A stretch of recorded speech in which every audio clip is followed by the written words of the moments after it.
শেষ নাই এই দুনি সস আমার কি করে যা আমার লাগে বড় বাড়িতে করে সস লুয়া স্যার আমাদের রেস্টুরেন্টে এরকম নিয়ম নাই।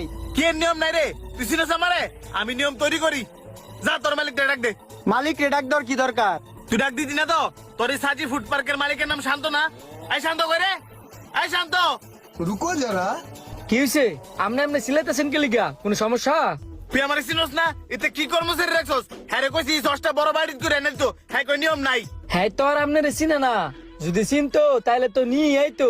আর আপনি এত সস খাই কি করবেন? বেশি সস খাইলে তো পেট খারাপ করবো। আগেও তো আমি একবারই সস দিয়ে খ্যাপসা খাই গেছি তখন তো এত কথা কইছস না অনেক এত কথা কইতেছস কে লিগা না মানে আমনের ভালো লেগে কইছিলাম। যা ভাই লেগে তাড়াতাড়ি একবারই সস লিয়ে আয়। তাড়াতাড়ি যা ভাই। আর কিছু লাগবো আপনার? না না আমার আর কিছু লাগতো না এই খ্যাপসার লগে আমার একবারই সস লইব ভাই সসটা বানাইতে তো একটু সময়ের কাম, যেহেতু নগদ নগদ বানাইবো। আপনি 5টা মিনিট বন ওইলে আমি আর দেখা পাঠাইতেছি। ঠিক আছে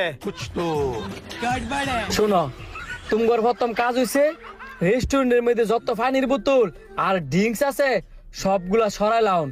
আর আমার কাজ হচ্ছে রেস্টুরেন্টের ভিতরে যত সাপ্লাই আছে সব সাপ্লাই বন্ধ করে লাউন। স্যার আপনি বলেন ওই লোকটা অনেক খারাপ, তুই জানিয়ে পরে তো আপনার রেস্টুরেন্টে ক্ষতি করবো। ক্ষতি করার আর বাকি রাখছে কি? যে সময় খাইতে হয়তো